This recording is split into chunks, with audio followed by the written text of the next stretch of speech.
Your station, 101 FM, with Saturday Sports Scene.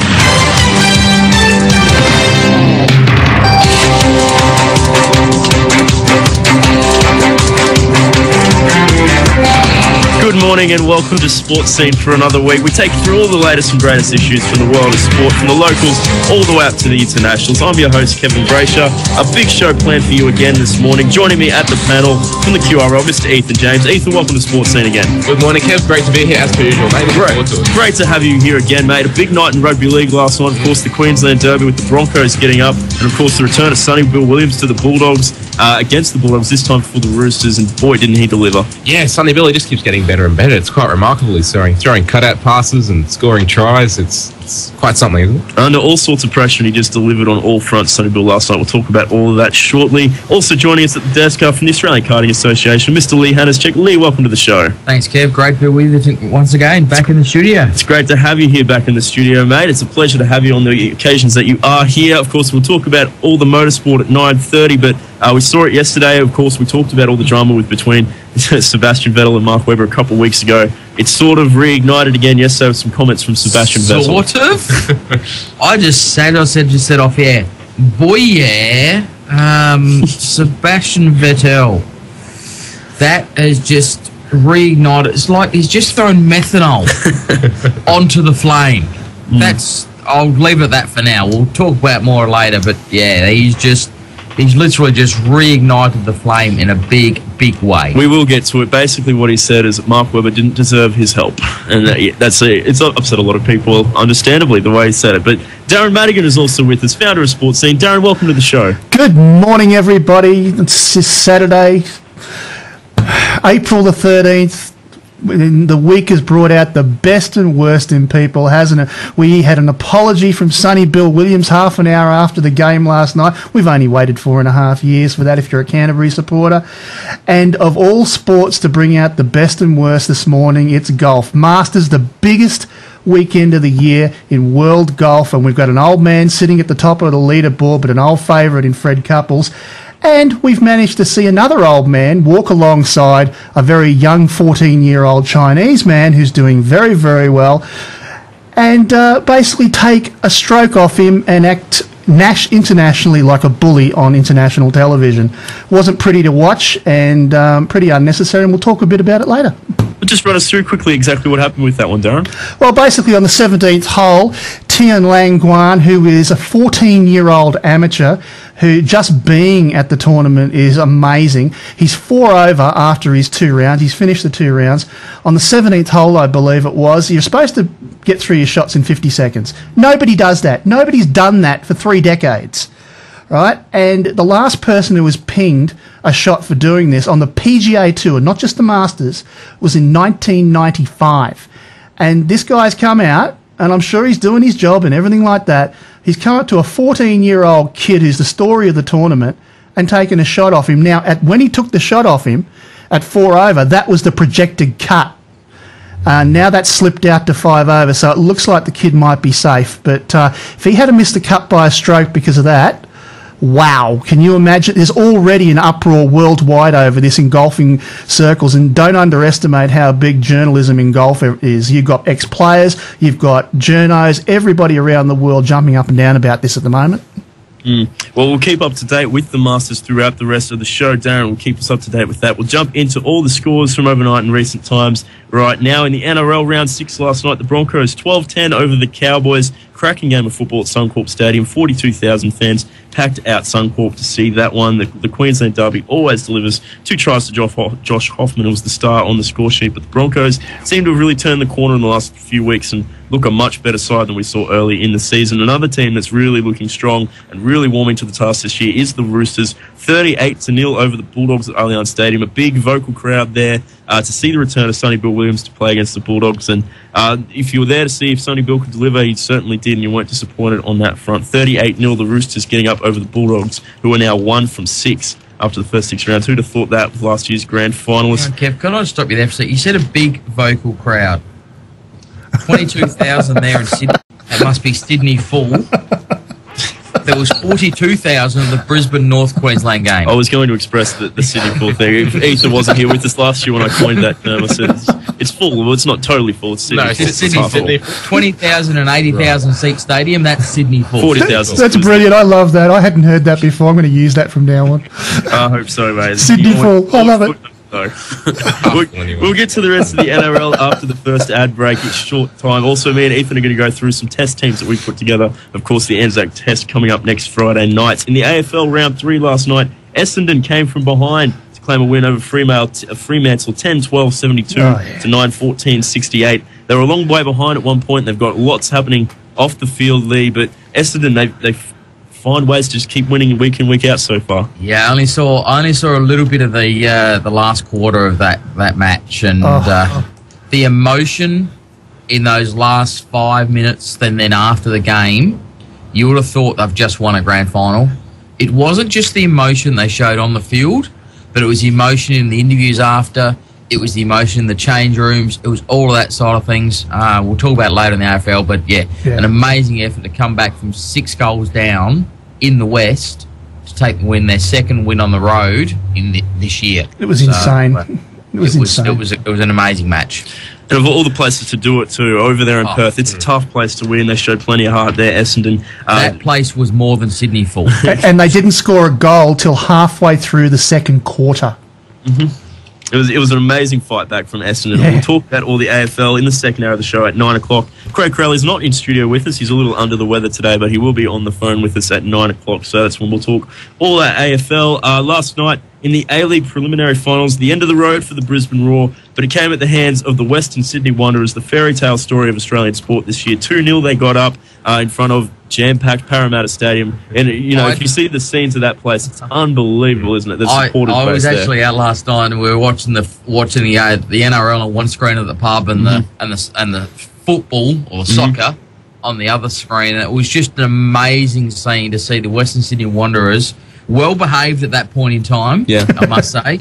Absolutely jam-packed in the Parramatta Stadium. And a great win for Gold Coast United to be in the finals of the A-League. It's great to see our old boys going so good. But Can we claim it all? We will claim it. The magic moment of it, of course, Shinji Ono's goal in the 70th minute to seal it, to send them 2 up. It was just great to see the marquee guys again standing up as they've done all season. In the Super 15 round 9 last night, the Brumbies 30-19 up over the Highlanders. The Highlanders still winless this season, whereas the Brumbies continue to go. We'll talk about all the rugby in the second hour of the show, but George Smith was just outstanding, and I wish there was somewhere we could find a loophole to get him into the Wallabies team, considering all the injuries we've had. But, George Smith was just amazing. In the NBL, the final series wrapped up as well overnight. The New Zealand Breakers, no surprises, they've wrapped it all up. 70-66, they've beaten the Perth Wildcats to claim the final series 2-0, and a just reward for an unbelievable team who had a fantastic season. Darren, bring us quickly up to date in the worlds of the golf and tennis. I know we touched on the golf just earlier. Okay, Freddie Couples, age, what is he now? Born in 59, age 53, something like that at the moment. Freddie Couples on the senior tour. Well, guess what? He's 5 under and leading the tournament.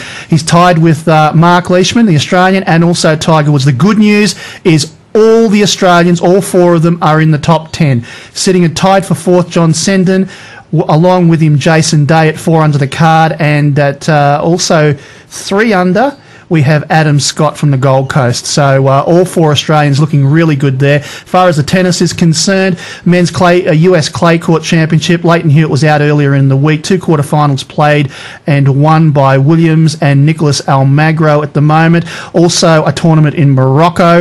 The 4 winners of the quarterfinals there are Klizan Anderson, Stanislas Wawrinka and Tommy Robredo. As far as the girls are concerned, they're playing in Poland at the moment. 4 quarterfinals have been played and won. Katandu has beaten Shahar Payer, Beck, Kvitova and Roberta Vinci currently through to the semi-finals as far as that's concerned.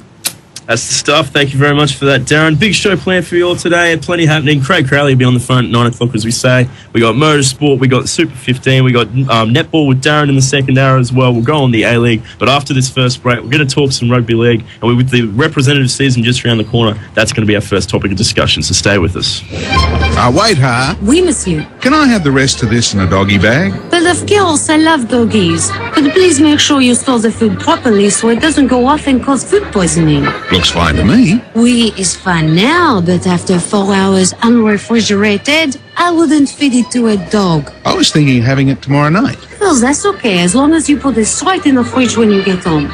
Wait a minute, you don't have a dog, do you? No, you're not French either. A message from the Food Safety Information Council. Come alive in Logan, it's where I want to be. Join the My Radio 101 FM Supporters Club and become part of the 101 FM family. For just $10 per year, you can become part of the 101 FM family by being a member of My Radio 101 FM Supporters Club. You will be eligible for one entry into the Supporters Club monthly draw, receive a free 101 FM pen, and a My Radio 101 FM bumper sticker, plus invitations to attend 101 FM members and supporters functions, luncheons, discounted offers, ticketed events, memorabilia, and products as available. So contact 101 FM on 3808 8101 for more details. 101 FM.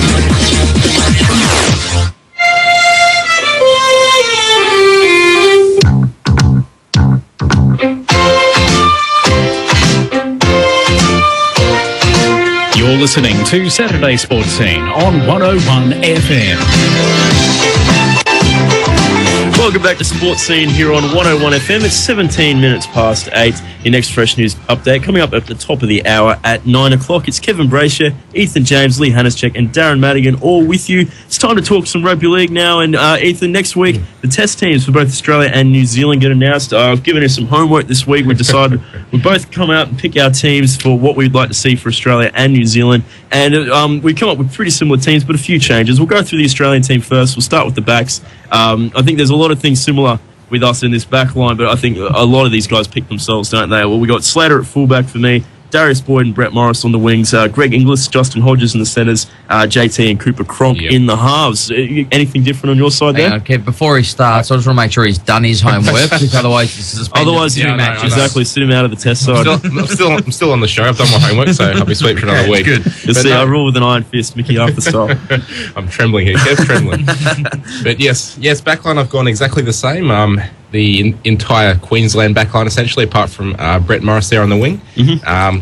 The incumbents, they're all in decent enough form, and I can't see. Yeah, it's fairly stock standard. I tend to agree with that. I mean, there's a couple of guys who could probably make a case, guys like Josh Morris, Aquila Uarte and these sorts, but I think that backline's pretty solid, and I think it's pretty much the way it's going to go. Some people like to call in question the position of Darius Boyd, but the way I see it, he's got a tremendous combination with Greg Inglis on that left side as well, with Justin Hodge, Jonathan Thurston at 5'8" as well. That left side combination between the three of them, it's been proven for a long time for Queensland and Australia as well. So we're in agreement on that back line for Australia. Beautiful stuff. We're off to a good start. In the forward pack, got the front row, Matty Scott, Cameron Smith, James Tamu. Back row, Sam Thaiday, Ryan Hoffman, Paul Gallen. There's my pack. What about you, Ethan? Any changes to that? Done one thing differently. I've got Hoffman there coming off the bench, and I've got Greg Bird starting. So. Yeah, and Greg Bird's on my bench, so we're a good places here. Then bench as well, I got Nate Miles, Dave Shillington, Greg Bird, and I got Ben Teo on my bench there as well. We'll talk through this discussion in a second. Anything? You got a couple of changes there? I've gone a little bit different. Once again, I've sort of gone with the four forwards kind of thing. I don't really see the need for a specialist utility in the Australian side. I've got Matt Gillette there on the bench. He was 18th man for this match last year, if I recall correctly. So. Yep. His form's been good, and he's got a bit of ball-playing ability, Absolutely. so slot in there to the back row. I've got Hoffman there as well, Luke Lewis from the Sharks, and also Nate Miles, who just tackles and runs all day long. All right, well, we'll talk about this utility spot, because that's something that gets a lot of discussion. There's guys like Kurt Gidley and Josh Reynolds and Robbie Farah and Delly Chairmans. Sort of names have been thrown up a lot for this. We seem to be in agreement on the fact that four forwards is probably the way to go and rep football in this way. The way I've done it with my bench, the way I see is Greg Bird can cover the halves, Ben Teo can cover the outside backs at a pinch if need be. And for me, if you got a guy like a Gidley or a Reynolds or a Farah or Cherry Evans or maybe a Ben Barber, to bring those guys on, you're going to have to move around a guy like a Billy Slater or a Jonathan Thurston or a Cooper Cropper or Cameron Smith. Yeah. To me, that's not necessary, and that would only weaken the team. That's my argument for why you don't need a specialist utility. Yeah, especially at rep level. I mean, the players in the key playmaking positions, they're all quite capable of playing 80 minutes. Especially Cameron Smith at hooker as well. So there's no real need to mess around with any of the playmakers there. And as you said, there's enough versatility in the squad to be able to cover any sort of injuries mid-match. So, yeah, I in agreement again with you on that one. Great minds, maybe. Fair enough. I'll go with that one. That'll do me. Lee and Darren, guys, any omissions there from our sides that we've thrown out that you could think of off the top of your head? No, I think you made a good point when you said a lot of the incumbents. Nobody's done anything wrong, really. Well, there's a few guys. I mean, Josh Morris was in the side last time, but you got to remember he was there because Justin Hodges was injured. Really, Justin Hodges is the incumbent. He's the guy. As long as he's fit, he's in the team. For the most part, these guys, they've been there. They've done the job. We trust. We know they can do it again. So, I think it's a pretty solid team. I think it'll be pretty close to what we see named on Sunday. The only thing I want to know is who's getting rotated out of that for the next test, because that's what seems to happen with Australian sides. You want to rotate someone around. So. It seems to be the way it's sort of the policy at the moment. But who knows? A guy who might get rotated back in if he can find some form is Tony Williams, a guy there's been a lot of discussion about him in the last few weeks. Ethan, what have you made of his form, and do you think even if he's unlikely to make the Australian team, will he still make the New South Wales team? His form's been sloppy. He doesn't look like he's quite in the game. I can't say he's one of the best 17 players in Australia at the moment. I don't think he's one of the best 17 players in New South Wales at the moment either. Yeah. He's got the big frame to cause so much damage, but he just doesn't seem to have his mind on the job. I don't know if have you seen that I've league? seen a couple of his matches over I think it was last week. I've seen him play, and I'd agree with you. He'll have 2 minutes of glory and absolutely brilliance, and then he'll have 10 minutes of I'm just in the wrong spot at the wrong time, or he's not on top of his game. Whereas I think last year he was certainly on top of his game, and he rose to prominence. And he was he was the man, but now he's dropped off his perch and got it back on it. Right, well, exactly. When he's on top of his game, the potential's there, the size of his frame, he's got athleticism. He is very, very hard to stop, but he just hasn't been anywhere near it this year, and I don't think you can justify his spot in this team. And he's got time to find his form and force his way into that New South Wales team, but at this stage, I don't think you can justify his spot there either. One other guy I want to give a mention to as a guy I would have had down as my 18th man, Trent Merrin, I think has been outstanding this year, and it wouldn't surprise me at all if he gets a run. Yeah, maybe not in the test team, but I think I don't think he's made his Origin debut yet. He has. He's played a couple. He's played off a couple. the bench. Okay, Yeah. well, I think he's didn't get much game time. Only played 10 minutes each time under it, but right. he hasn't had much of a chance at the rep level. But he has made his debut. I think he should be a shoo-in for New South Wales at the very least. But we'll see how that one goes. I agree. I think he's been very, very good. It's now 23 minutes past 8 here on SportzScene. Kevin Braysher, Ethan James, Lee Hanatscheck, and Darren Madigan talking through our rep teams, our rep team picks for the teams that will be announced next week. Look over to New Zealand now. We got a few things different in the New Zealand team. Starting off, the first one was fullback, mate. I went with Kevin Locke. You've gone with Josh Hoffman. Josh Hoffman, been playing on the wing for the Broncos, been very, very good so far this year. Convince me why Hoffman should be the fullback. Convince you? I'll use the word incumbency again. I'm pretty sure he's the incumbent test fullback there for New Zealand. His form's been above and beyond Locke's. I know he hasn't been playing fullback for Brisbane, but in terms of the way he's attacked the ball on kick returns, the way he's sort of been. He's working into a bit more sort of support play up the middle of the ruck. He's taking plenty of runs from dummy half. I just think he's in really good form, despite the fact that he's probably not playing in the position that he'd really like to there for Brisbane. But I think he'd do quite well in a bit more open space there for New Zealand. I think you make a good argument there. Kevin Locke hasn't been in great form. We all know the talent that he's got there. I went with him because he has been playing fullback week in, week out, as opposed to Hoffman. But I think either way, it's probably much just there with the choices. And I think Hoffman, perhaps a bigger frame, even then, that could suit the test arena a little bit better as well. So a very strong argument there for Josh Hoffman. On the wings, I've gone Jason Nightingale, Sam Perrott. In the centres, Kenny Dowell and Matsai. I know we got the same in the centres there, and the same halves combination of Foran and Johnson. What did you go on the wings, mate? I went Nightingale and Perrott as well. That's right. Yep, sweet. So the rest of our backline is good. But neither of us picked Manu Vadavai. He returned from injury just recently. That was sweet as bro. Sweet as bro. Yes, neither of us picked Manu Vadavai. Ethan, I left him out. He's been very injury prone the last couple of years. He's got a tendency to make fair few errors on the field as well. To me, I think Nightingale and Parrott have both been very good over the last couple of years and deserve their spot.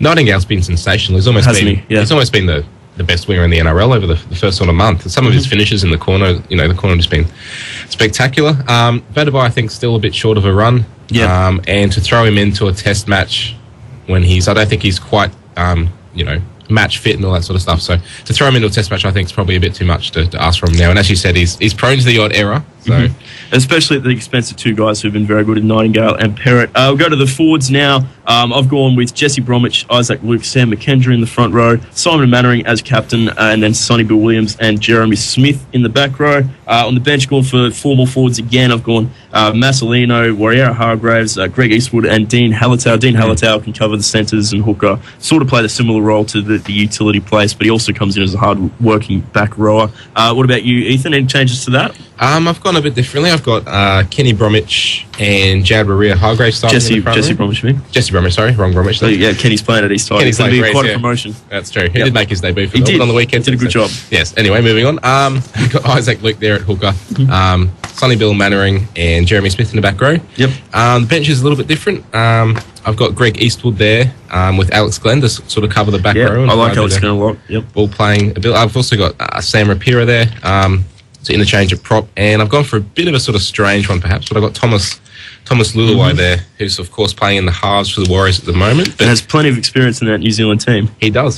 But I think the key for New Zealand, when they play their best, they all push forward and sort of play off the back of the dummy half. And I think if they can sort of interchange Luke and Luluwai there at dummy half and play straight through the middle against Australia, that's when they always look their best. So I think the sort of tag team at dummy half might be the way to go. Yeah, fair argument. And look, when I was looking through on New Zealand's squad, they've got a lot of good forwards, a lot of powerful forwards, and that's where Australia's going to have to match them if they're going to win that. I think Australia certainly got the edge in the halves with Thurston and Cronk there. That'll give them an edge with the points. But New Zealand, a very strong forward pack, a lot of good guys, and Sonny Bill Williams in the form that he's in is, of course, being very creative for them at the back row. So we'll wait and see. Those teams will be announced at the end of the weekend. Something to look forward to. But those are our picks for the Australian and New Zealand team. Should be good to see who gets the most out of our two picks.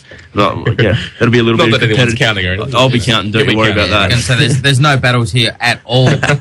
27 minutes past 8 here on SportzScene. Kevin Braysher, Ethan James, Lee Hanatscheck, and Darren Madigan all with you. It's time to go through the rest of the NRL round. We touched on it last night. Last night's game, the Broncos 12 over the Cowboys 10, and boy, the Broncos have really found a good combination on that left side with Corey Norman, Jack Reed, and Josh Hoffman, mate. Yeah, they look to be struggling for combination the first few weeks with Prince 5'8" and Norman at the back, but ever since Norman signed that contract with Parramatta, his game's gone to another level, and I think that combination on that left side's gone to another level as well. Did I hear right during the week that there's talk of trying to renege on that contract at Parramatta? Is that correct? There was talk. There is talk. In a similar vein to the Josh Papali one, where the Broncos, if they match the offer, he can sign with them. Yeah, it was. I just caught a little bit of it, but it was something about Norman and Parramatta and Broncos basically trying to get him back because the Parramatta team aren't performing, and trying to get him back. They got 8 weeks or something before the trade, and especially with Brisbane's deal with Dugan not coming to fruition, they want to keep their fullback there, I suppose. And if they've got time until I think it's around 13 where that cutoff is, of course they got every right to exercise that. But it would be pretty tough for the Parramatta fans to swallow, considering they already lost Josh Papali to a similar situation. So, wait and see how that one plays out. At this stage, he's still out the door, but they've still got time to keep him if they can match the offer. What about the Cowboys, Ethan? 2 from 6 now. Should fans be concerned about them? Yes. Very timid yes there from Darren. Yes. They were premiership favourites coming into the year, or one of the premiership favourites. Absolutely. They come in, they haven't delivered. I watched last night's game. They were good, but they just stopped. Purely and simply, Brisbane overran in the last 20 minutes. Hey, Lee, you know who they remind me of? To use an AFL analogy, Fremantle a few years ago. Remember when they came into that season looking like absolute morals premiership favourites? Yeah, I'd probably agree with that. And they didn't make the finals? Yeah, I mean, it's interesting. As I said, I watched last night's game. Brisbane definitely played the better in the last 20 minutes, and that's what won them the game. But then again, we could have been talking about this a very different scenario. Yeah. If that run where Scott Prince missed the tackle Oh, yes, yeah. Which, and the which Corey came Parker. through, and the Corey Parker, you know, Corey Possible Parker, penalty try. Yeah, Corey Parker won the game. Oh, Brisbane. you got to argue that. Well, the call to hold up the play. If the Cowboys are allowed to play that ball and pass it wide, they score in the corner. There's nobody there. Yeah. Whereas they call it up, they get all this time for the Broncos to get set. Like, the Cowboys lose all their momentum and don't score. But I don't like to blame referees for the results of games, and the Cowboys had their chances throughout that game. But that was a big one that let go from the bottom line of the Cowboys. They're 2 from 6. They got a very strong side on paper. They didn't have Matt Bowen last night, which hurt them for strike power, but they need to turn it around quickly, string some wins together, and get back to the top of the ladder where they need to be. And then quickly, before we go to a break, guys, the Bulldogs, very similar situation, except worse. They're 1 from 6. Last year's grand finalist. Ethan, are they running out of time? Like, they really got to turn around soon. 1 from 6 is not good for a team who should be top 4. First round, I think I've seen all these Bulldog fans go, yeah, the Bulldogs are back to back, let's go. Haven't heard from them since. It's been quiet. Yeah, they're sort of lacking their spark, and even since Barber came back, he doesn't unfortunately appear to have the same spark that he had when they were running hot. But yeah, to not score a point and to concede that many, like the first few rounds when they were playing, it was noticeable that they still had that Bulldog style that we saw there from them last year, but they seem to be slipping away even more now. Yeah, and the thing with the ironic stat for the Bulldogs, the last time they were held scoreless in a game was the weekend that Sonny Bill left to go overseas back 5 years ago. That's an interesting little stat, and this time he comes back to get them to 0. But yeah, the Bulldogs, I think a lot of people thought that they'd magically be better once Ben Barber came back. That hasn't been the case. I think a lot of it comes down to the fact we saw in the grand final last year, Melbourne found this way to defend against the Bulldogs, the racing and up and in defence. A lot of other teams are copying that style now, and the Bulldogs haven't quite adjusted to it without the guys like James Graham and Sam Cassiano there. Don't quite have the firepower to fight that back, but Bulldogs in a lot of trouble, as are the Cowboys, 2 title heavyweights early in the season. Just quickly before I go to the break, Brent Tate played his 200th game last night. A guy who's been around as long as he have, you'd think that he played more than 200 before, but he's had so many injuries over the years and keeps coming back. 3 bad ones too. Reconstructions, had some serious neck injuries. He's a guy, he's been one of my favourite players for a long time. So congratulations, Brent Tate, for finally getting there to 200. He solidly deserves it. We go to a break now. We come back. We'll go through the rest of the round. Do you have a street light that's not functioning correctly outside your property? Perhaps you've noticed a floodlight over a zebra crossing that's not operating. Well, Hanatscheck would like you to report it to them by calling 13 12 53 or completing an online form for faulty streetlights on their website at hanatscheck.com.au. Remember also that the council has to pay the running cost of all the streetlights, whether they're working or not. So let's get the most for our rateable dollar by reporting the streetlights not functioning to Hanatscheck on 13 12 53 or on their website hanatscheck.com.au. Four-wheel driving on Fraser Island can be dangerous.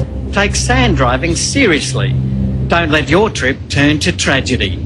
Slow down, stick to the speed limit.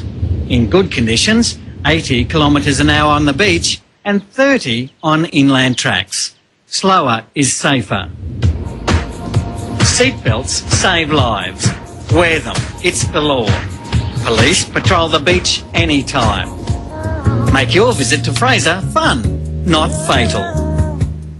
If you want to know what's happening on the roads, make sure you tune into 101 FM Monday to Friday during breakfast and drive for the latest traffic updates presented by your station sponsor, Yellow Cabs. 101 FM.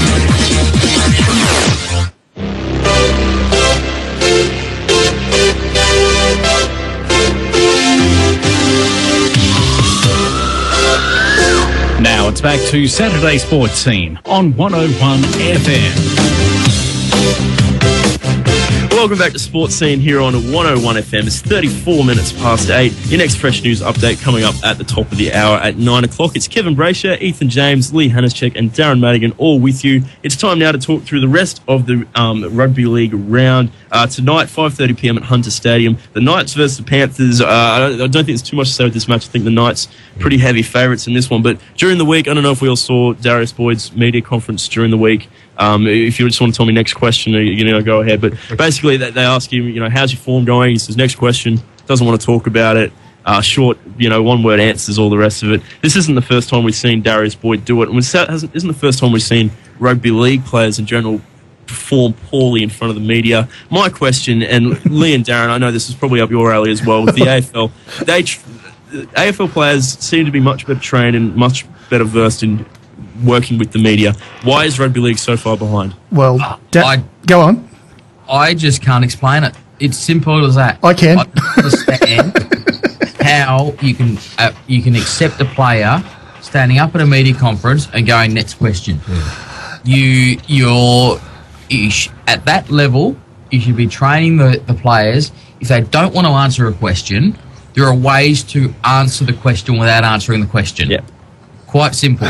You go into the default mode, I'll call it, where, cliche mode. Just simply cliche mode. Yes, my form's, it's been a bit of an up and down season so far. Really looking forward to getting on the track this weekend. Done. Boys' form has been good. There's no reason it shouldn't be happy to answer that. Yeah. The thing, though, is it a matter of training? Has the AFL invested into training for the media training for these players that the NRL has not done? I don't know the ins and outs. It would appear that there is a lot of that goes on in the AFL, NRL. It shows. It shows that really these guys. Yes, that some clubs may have some really good, media plans in place, but unfortunately, it may not include all of the players. I think you'll find it's a lot simpler than that with Darius Boyd, Lee. He learnt off the best. Yeah. That's what I was going to say. He learnt off the best, mate. I've lost count of how many press conferences I've been to with Wayne Bennett where he has just given one-word answers when he's lost or he's been angry with something. He will turn up. I saw him do it after a State of Origin game. I mean, for goodness sakes, I've sat there, even just watching him, the question will be asked to be like, what went wrong tonight, Wayne? Execution. And you're waiting for him to expand. He doesn't. You have the awkward silence. The thing that's different now is that Wayne Bennett's been doing that. He's been in the game since the late 80s. That's he's the an older Wayne Bennett guy. culture. It's different now. Darius Boyd is not Wayne Bennett. At the moment, the media's just paid $1 billion for rugby league, right? They're paying their bills. And the reality is that they need to give more to the media. And by extension, they're not talking... I've heard Gordon Tallis say this many times. You're not talking to that journalist. You're talking to that fan back at home that wants to hear. He wants to hear about the Newcastle Knights. He wants to hear about how their form is going. That's what it's about, and that's what they've got to understand, and that's why it's got to be better. Yeah, that's the thing is in today's day and age, people want to connect to these players. They want to be able to connect to them. We're going further and further into their lives than ever before. Mm-hmm. Yeah. Whether it's on the field or it's off the field, no matter what happens. We feel as a fan, feel as that we know them like a best mate. Mm-hmm. And the players have to understand that the more they give the media in certain terms, the better it is for them because it's easier for them.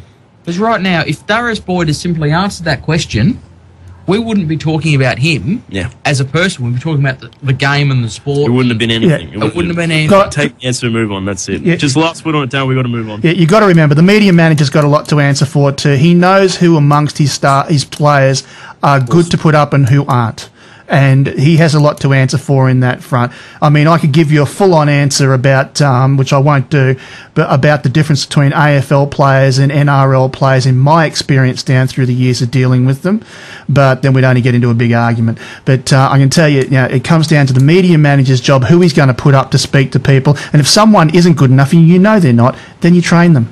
Simple as that. Just one quick thing on that, Darren, is one thing that I find from my... Now, I look at it from a motorsport point of view where my forte is, and we involve the media as a part of our integral part because that's the way we've had to do it. Yeah. Whereas the NRL and AFL to a lesser degree, basically keep everyone sheltered, and it's an us and them thing. Right. There's only probably 2 or 3 journos in the country that coaches as their own NRL side will actually trust to have in their inner sanctum. Yeah. Whereas because they haven't got that relationship there, it's just a case of, we'll just put one player up and that's all you're going to do. So if a journo wants to speak to someone else, well, sorry, that won't happen till next week. Mm. It's got to be more of a a two-way street. Yeah, I agree totally. We've got to move on there. Otherwise, we're not going to have time to talk about anything else. We're both tipping the Knights that way, Ethan. Yeah, can't look past the Knights. Panthers are in a bit of trouble at the moment, not going too great. The big game tonight, of course, the two unbeaten teams meet at ANZ Stadium. Rabbitohs versus the Storm, 7:30 p.m. Look, so much been written about it through the week. The big one, lots of matchups, lots of Melbourne connections, former Melbourne players, Michael Maguire, former assistant under Craig Bellamy. But the big one, it's the battle of the number ones, the big high-profile one. Billy Slater versus Greg Inglis. I'll ask you right now, you got a choice, Billy Slater or Greg Inglis. You're starting up a new team. Who do you buy? That's a tough one. Greg Inglis in his current form is pretty tempting. I might have to go Greggy in that one. Who's older? And look, you can't go wrong really with either of them because they're both so good. I'd probably lean towards Slater, but again, you're not losing anything by picking Greg Inglis as a phenomenal player in phenomenal form. It's going to be a great matchup. I'd do a deal, buy them both, pay them half each, and then do some deal on the table. Just have them both on the side. Yeah, give one of them. I was going to say that. Give them a third party out of that's not related to the club may give them a house. Give them a boat. Yeah, another one might have a boat. Yeah, they'll still be paid under the salary cap. Houseboat. The very roundabout point we're making, very good players. And this should be a very good game of football tonight. Ethan, who do you think is going to come away still undefeated after 6 rounds? Who's going to come out top dog? It's a tough one, and I can sort of make cases for both teams winning. Melbourne, in the past few weeks, have probably been more patchy than I've seen from them in a while. There was that period against the Broncos there where the Broncos ran in, quite a few tries. There are periods in their last game against Wests where they looked a bit shaky as well. Mm-hmm. So I don't think they're right on the top of their game, but by the same token... Rabbitohs only got up by 2 last week against the Warriors. Exactly, and Melbourne will lift, because that's what they do. That's what they do for big games. So they'll be at the close to the top.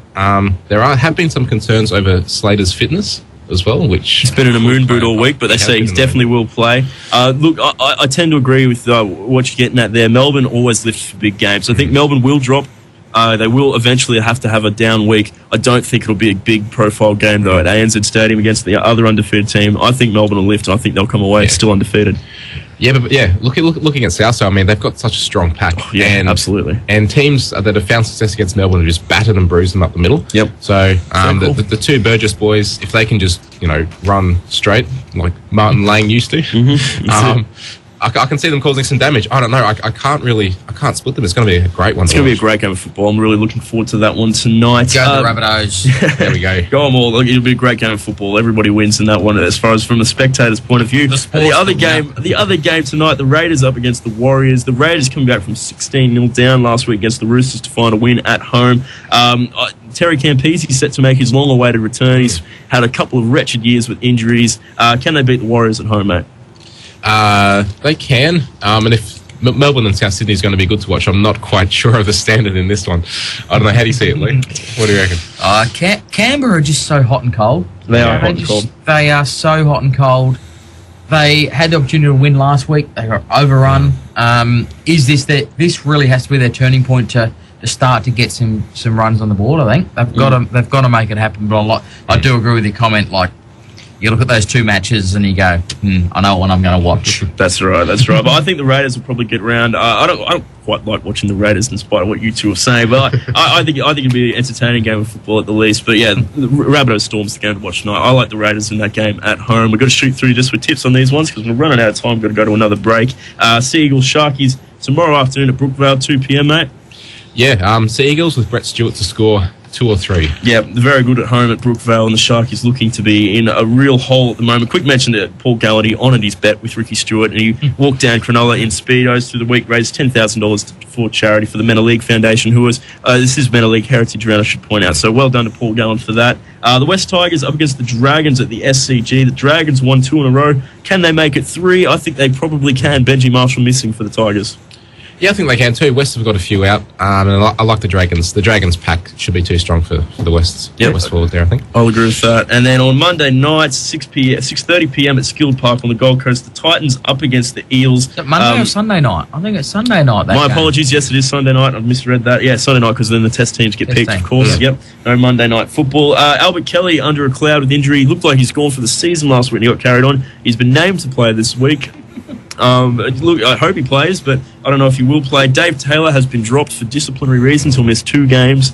To come in, though, a couple of Burleigh Bears stars, Anthony Don and Sam Irwin, both get to come in and make their debuts. Who do you like in this game, Titans-Eels, mate? Oh, I'm going to say, probably come back to Hawkeye, but I'm going to say Parramatta. Right. Yeah. Fair enough. I'm going to say Parramatta. Titans are missing a lot of players. Am I mad? Yeah. Potentially. I'm going the Titans at home. I still think they've got the toughness that the Eels lack. I'm going to tip, even though they showed it last week, that they crowd in the club's history, given a Sunday night game. Yep. You're playing against Parramatta, who are just rock bottom here. And the weather, if it stays like it is going to play against it as well. Like, and the star players missing for the Titans.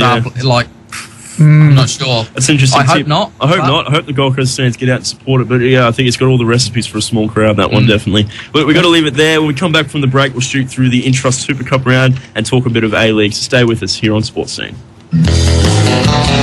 Sometimes I know he's seen you. What happens when a young rock and roller from the wrong side of the tracks falls in love with a rich man's daughter? He's wonderful.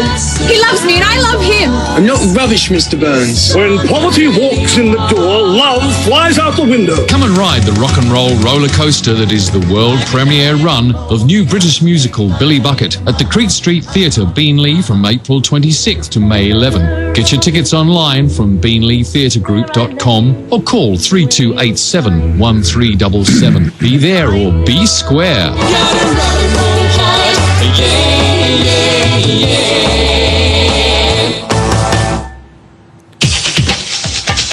Life.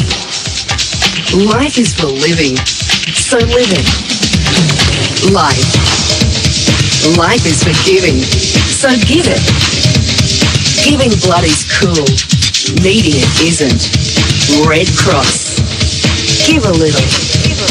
Life is for living. Life is for giving. Help save lives. Please give blood. If you have trouble reading, that's something you can fix.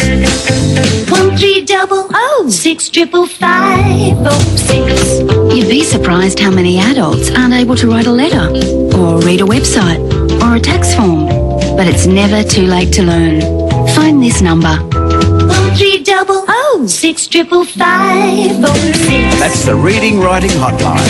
1-300-655-506. 101 FM. And now it's back to Saturday Sports Scene on 101 FM. Welcome back to Sports Scene here on 101 FM. It is 13 minutes to 9. Your next fresh news update coming up at the top of the hour. It's Kevin Braysher, Ethan James, Lee Hanatscheck and Darren Madigan all with you. It's time to talk some Intrust Super Cup. We'll start the TV game at 2 p.m. Sunday afternoon at Dolphin Oval. It's the Redcliffe Dolphins up against the Mackay Cutters. Special day out there. The Redcliffe teaming up with the Institute of Indigenous Health, Deadly Choices and Closing the Gap. Entry will be free on the day and the Dolphins will be wearing a special Indigenous jersey. So make sure you get out there if you're in the area. But yeah, Redcliffe Dolphins versus Mackay, mate. Mackay get a boost with Jason Tamalolo and Cliff Faifaloa in the side. How do you see this one going? Yeah, credit to the Dolphins for all their good work in the community as well. Absolutely, definitely leading the way in that regard in terms of some of the clubs in the Intrust Super Cup. But it's hard to look past Redcliffe at home. Of course, last week they drew against Central Queensland up there. But yeah, it's hard to look past Redcliffe despite those two inclusions coming back from the Cowboys there for Mackay. Yeah, fair call. I mean, the Dolphins, they haven't quite hit their top form like that we thought after round one when they put a big score on Wynnum Manly. Thought, oh, they're away. But they haven't quite hit top form since then. But I think it's not too far off. They've got all the ingredients. They've got all the players. They're at home. It's a special day for them. I think the Dolphins will win. That'll be on 2 p.m. on Sunday. This afternoon, we'll go through the rest of the round now down at Fizzy Park. Hopefully it's not too wet because I'll be down there covering this one. Burleigh Bears versus Wynnum Manly Seagulls, 3:30 p.m. The Bears staring down the barrel of a 5th straight loss, but there's a real feeling in the camp, speaking to a few of them during the week, there's a real feeling in the camp that they turned a corner last week. They came back from 16-0 down against Norths, almost got the win in the end. They're due for a win, you'd think, aren't they, Ethan? They're definitely due for a win, and they're a much better side than last and none from 4 to start the season. You've probably watched them a little more closely than I have.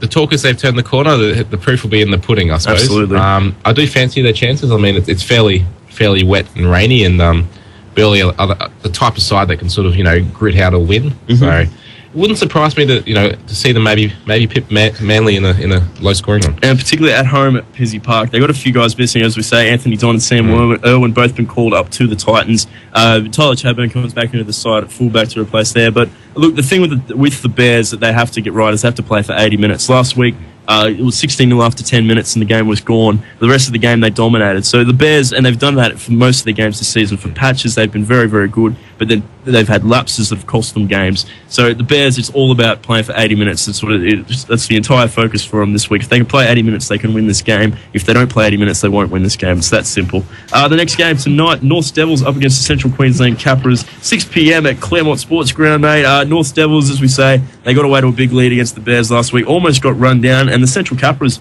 they've really been showing some good form this year, haven't they?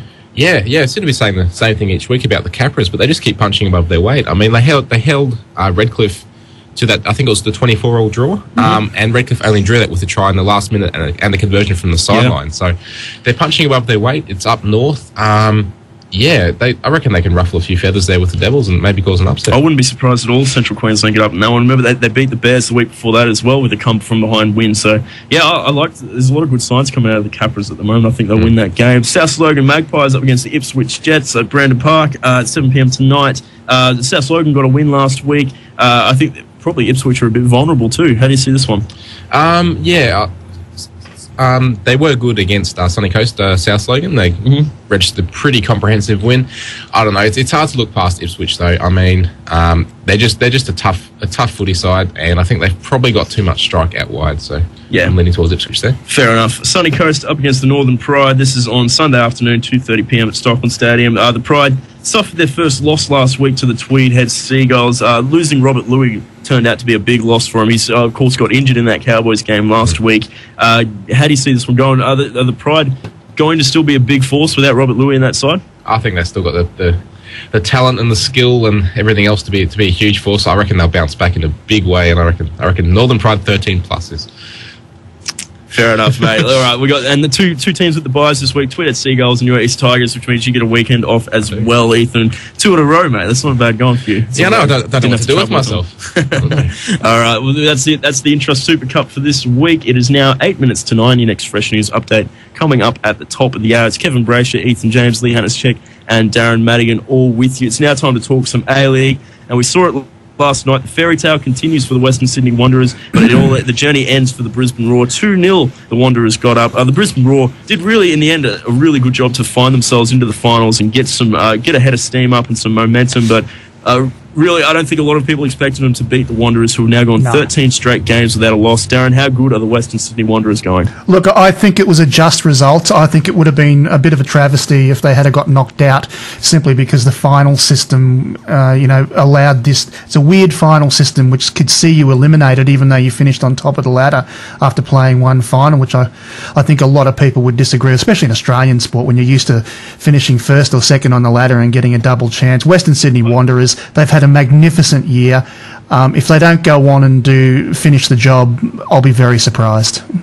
Yeah, and I think a lot of people will be very upset. I think pretty much everyone except whoever wins out of Central Coast and Melbourne want to see them win it because it's the ultimate underdog story, isn't it? The team. It is. Together with a few months before the start of the season, and they've just kept on winning. Yeah, they grabbed the Gold Coast United, the franchise. We'll keep clinging on to that Queensland link, boys. Come on. Yeah, don't underestimate the amount of work that the Central Coast Mariners have to do, though, as a football club. They still have 2 games left in the Asian Champions League as well. So, they've got a bit of work to do as a footy club. It depends on where they're going to put their efforts. I mean, obviously they'll put it into the A-League, but we don't know I'm not sure how much money you get for doing well in the Asian Champions League. So lots and lots. Yeah, so see that could have a bearing too on what happens. But as I said before, I'm sticking with the team that I've been tipping probably since halfway through the season, and that's the Wanderers to go all the way. Firmly on the bandwagon, mate. Look, with the Wanderers, a big thing for them was beating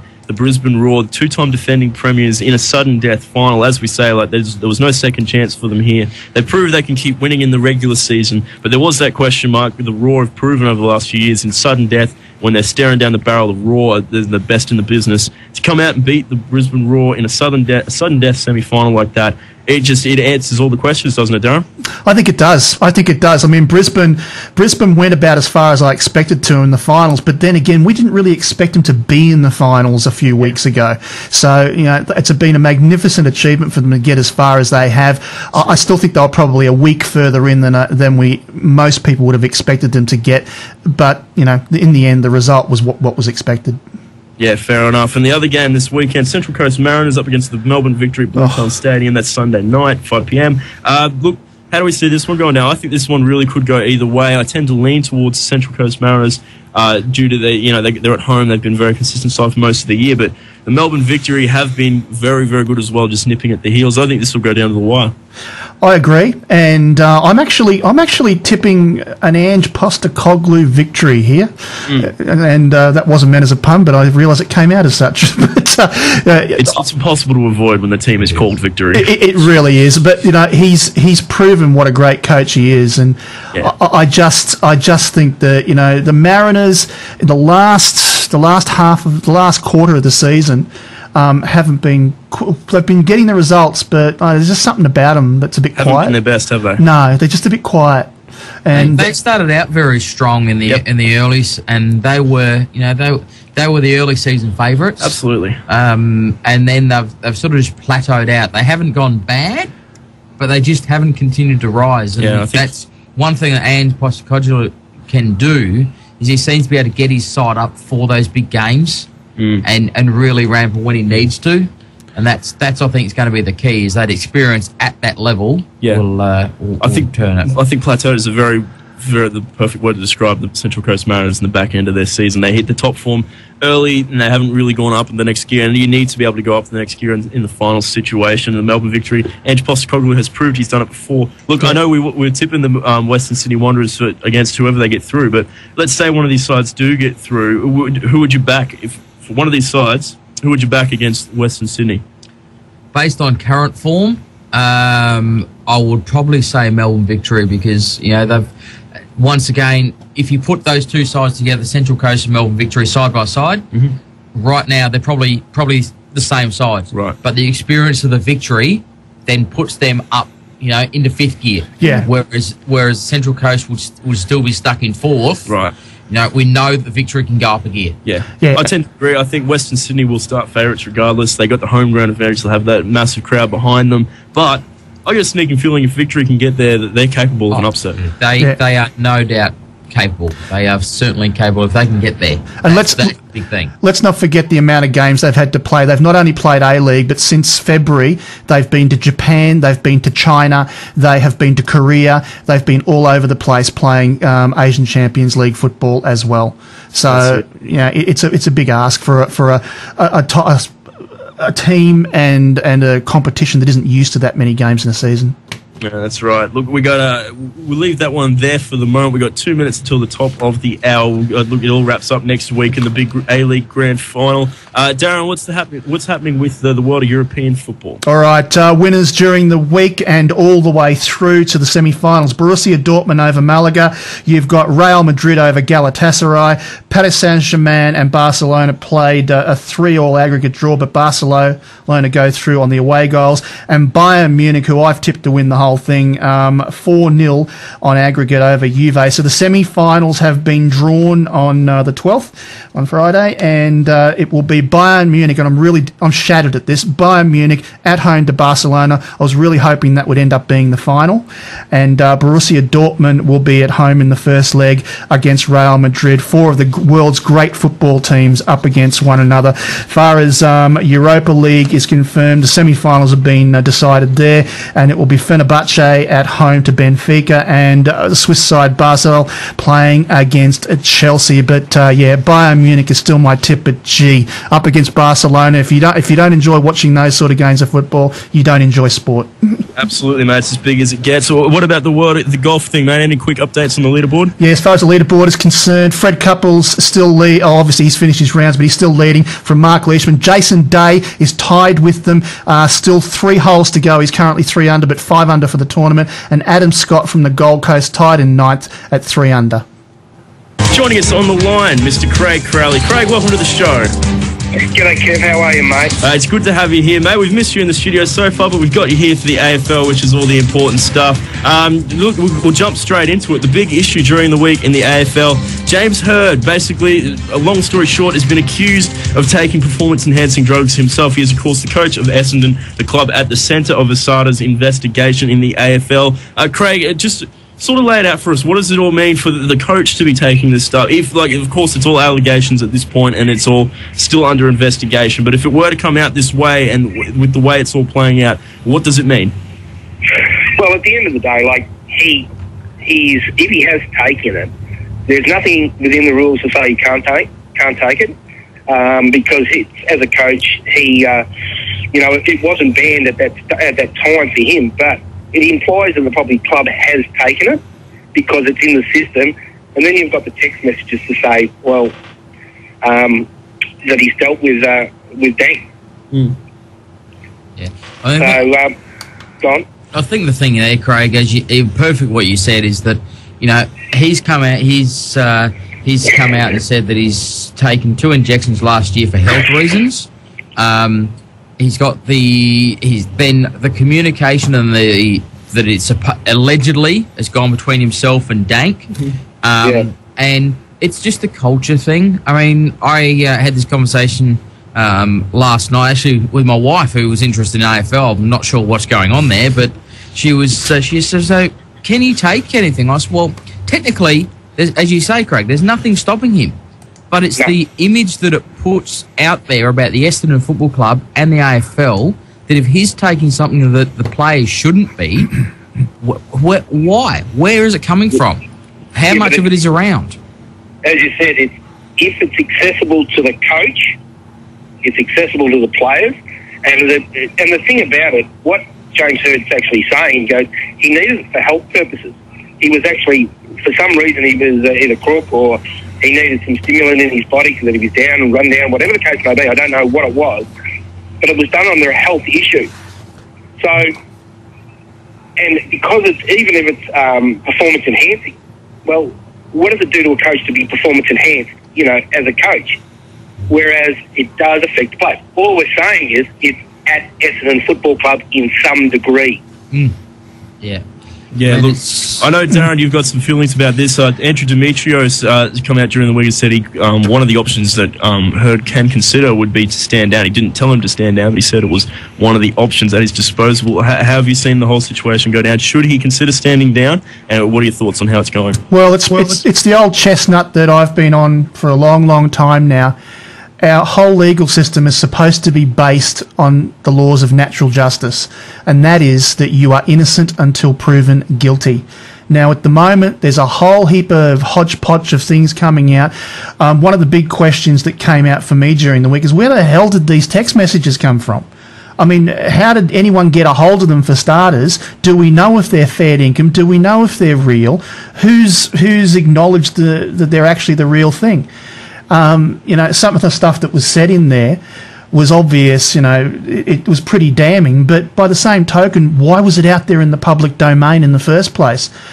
We're supposed to be in the middle of an investigation. What are they doing? What are the investigators doing? How is this stuff getting out into the public domain if it's supposed to be part of an investigation? What happened to innocent until proven guilty? During the week, there was a headline in a Melbourne paper, Hird injected twice. Now, as I said to you off the air, I don't blame the journos for this, because the journos have a story to write and they write for the information that comes to them, and then they're supposed to do their research and check up on it. And apparently the 2 journos that wrote this are very highly regarded. The problem is the subbies go and whoever does the headlines goes and puts a headline out like that, which is an absolute disgrace and gives the rest of us a bad name in the process. I think we should point out too, papers though, Darren. Now, we should point out too, though, because there's a lot of people out there that don't understand how it works, and everyone's going to get tarred with this brush over the course of this coming season. Don't worry about that. The journo isn't responsible, or usually isn't responsible, for the headline that gets written in the paper. That is usually done by somebody else. So, I mean, I've been in situations at press conferences where I've seen coaches ready to jump the desk and belt a journo because of a headline, and the journalist had to turn around and say, mate, it wasn't me. All right? And as far as the thing goes with Heard, I'm still a believer in innocent until proven guilty. And it doesn't matter whether you end up looking like a dill like I did and millions of others did with Lance Armstrong. I tend to stand by that, as I think we all should in a democratic society. The other thing is too, Darren, while you're on it, there's talk about from the hierarchy of the AFL that he should stand down. Now, from the results of the Cronulla situation, I think that was handled quite well in the way of they stood him down until investigation, and that seems to be doing the right thing by the code. And when proven innocent, he was reinstated, and that was obviously Shane Flanagan. But the thing is, what we need to do, is that the right thing we should be doing here also with James Heard? Should we actually stand him down until, because that way you seem to be acting on what is presumed to be happening. Yeah. What's your thoughts on that? Yeah, I disagree, because I disagree with what happened at Cronulla. I don't think he should have been stood down. I mean, if you're convicted of something, fair enough, but any man and his dog can get charged with something if you're accused of something, you know, and they find what they think is a bit of evidence or whatever. You know, at the end of the day, he hasn't been proven to have done anything that is actually either against the law or against the code of the game. You know, why should he have his livelihood and what he does for a living each and every week jeopardised by being stood down, and his reputation shot to pieces by doing it, because some of it will stick? Why should he be stood down when he hasn't been proven to have done anything? I think one of the good things out of this all is that there's a couple of things. Firstly, James Heard has been adamant that he's not going to stand down. Yep. That was one thing he was very passionate about last night after last night's game. He's the Essendon football. He's a coach of the Essendon Football Club. He loves the Essendon Football Club. He will be doing everything in his power to make sure he's there. And the second thing is the fact that this week is when the investigation will happen, Tuesday, Wednesday. Yeah. Mm-hmm. So it's onto it now. When the outcomes of that, you know, come out, who knows? Yeah. But the fact of the matter is that the investigations are Tuesday, Wednesday. I believe, from what I understand. So therefore, should happen very, very soon. Yeah. And from an AFL's point of view, they've got to make the outcomes of these investigations happen as quickly as possible. Either yes, they're guilty of doing whatever they've done, or no, they're not guilty. Yeah. You can't drag it out for too much longer. Look, we've got to leave it there. But the last thing I'll say on that one, it was something I saw Paul Kent say this during the week. The reality is, with the SADA and WADA and these bodies, they don't work on anybody's time but their own. They'll finish this investigation when they're ready. They're not concerned with everybody else's season. As much as we all want to see it get done quickly and as soon as we can, that's not their concern, and it will get done when a SADA feels that it's done. Yeah. Look, we've got to move on, guys. Craig, before we go to the break quickly, this Essendon club, we're talking all about the off-field stuff, but on the field, they just keep delivering. A great comeback win last night. What were your thoughts on that game? Yeah, I was watching the game actually. I've got a little bit of time on my hand at the moment, and look, at the first half, it sort of wasn't across the board. It wasn't a pretty game. It was shocking, wasn't it? The first half was shocking. Yeah, but that's sort of how Freo sort of play the games. The thing that worried me, and for Freo's situation, Pavlich being down, they just didn't give themselves enough opportunity to have a winning score in front of them. So they were always susceptible to the side coming back, which Essendon did, and all they had to do was get their, the contested ball one, which I think they won at the end of it. And that's probably a bit of a concern. Like, they look like I don't know what you reckon, Darren, or the rest of you guys there, Lee, is if Pavlich doesn't fire, they've got nothing to go to. Like, I know Valentine's very handy, but geez. Yeah. It's been a problem. And next thing you know, they didn't kick a winning score. Yeah, I probably agree with you there, Craig, because that's that has been the key to Fremantle over the last couple of years. I mean, you've had Sandlands and you had Pavlich. They're probably the two keys. Pavlich out of form. They haven't got anything to aim for. They're really, unfortunately for them, they're a one or two man side. Yeah. And if those guys are up and about, to use the term of Nick Smart, if they're up and about, they're firing. But if they're not, the whole team seems to be down and lost. Yeah, we've got to leave it there, guys. We've got to go to a break. We'll finish this up after the break. We'll talk through the rest of the AFL round and in any of AFL as well. Stay with us here on SportzScene. Live. It's Kevin Braysher, Ethan James, Lee Hanatscheck, Darren Madigan with you, and joining us on the phone, Mr. Craig Crowley, to talk us through the AFL. We'll scoot through the rest of the round now. We got North Melbourne up against the Sydney Swans, 1:45 p.m. this afternoon, down in Hobart. Craig, who do you like in this game? Yeah, look, North Melbourne are travelling all right. Obviously, the reigning premiers have got to be a tip at the moment, but, you know, in a different environment down in Tassie, and I think, North Melbourne do all right down there. I'll be looking towards it'll be a close game, but you'd still have to stick to Sydney. Mm-hmm. Yeah, I'm going to go North Melbourne, just purely the way they played last week against Geelong. You know, they probably should have won that game. They lost it in the last, few seconds. I'm going to go, and Sydney they were good, but I don't think they were great against Gold Coast. Fair enough. Look, we'll move on now with the rest of the round. A side who certainly weren't great last week or the week before that. The Melbourne. That's an understatement. Sorry about that, Craig. Melbourne Demons, they faced the West Coast Eagles at the MCG, 2:10 p.m. this afternoon. Look, down by 148 last week, 79 the week before.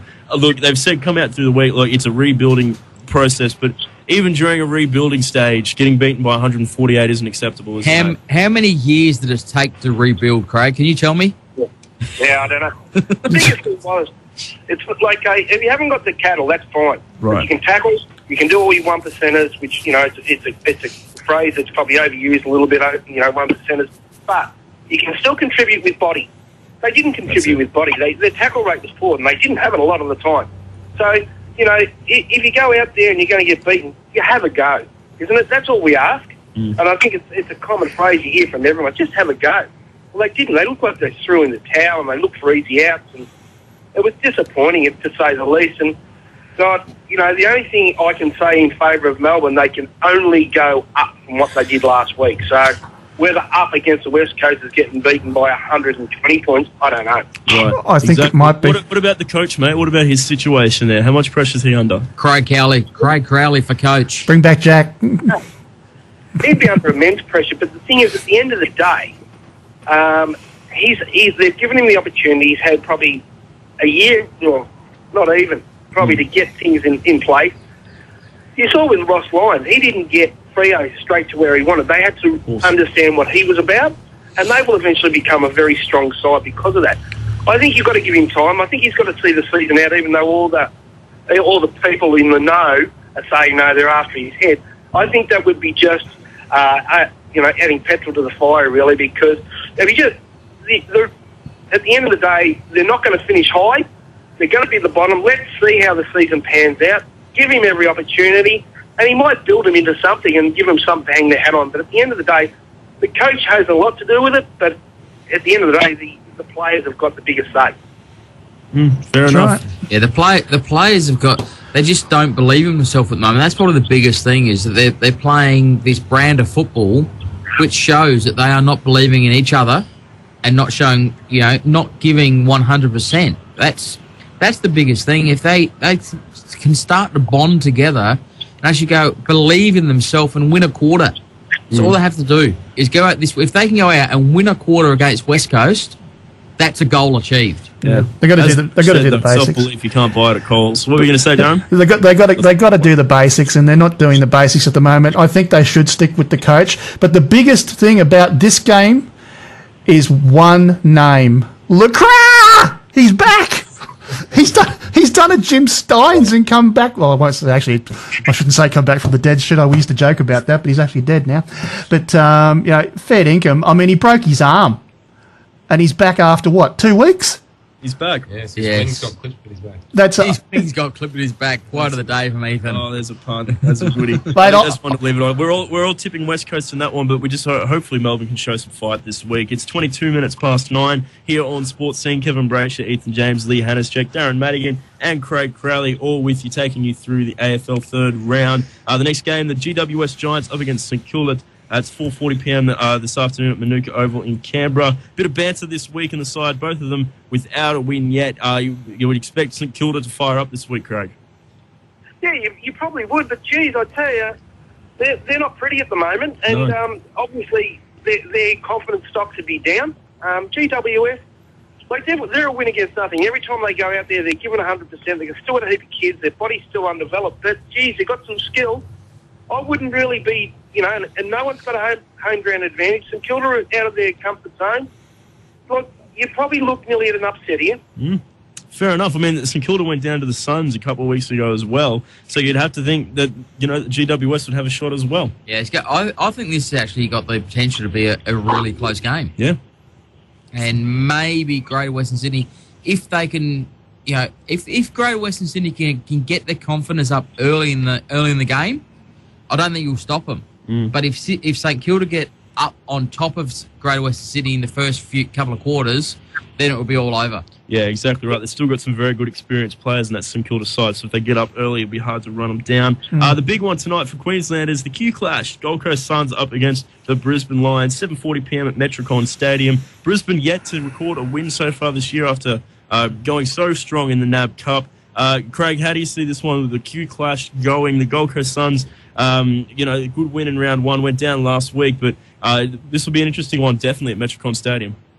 Yeah, look, it is a hard one to tip, especially in the conditions of the day. It's going to be really interesting, and this is where I think you'll find Brisbane will come to the fore.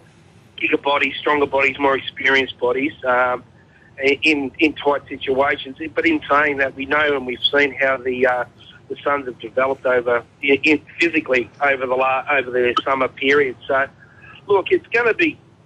I think they've worked really hard at their skill level, and I think they're a better side up and about and running on top of the ground. So I'd probably have my focus a little bit more towards Brisbane this one.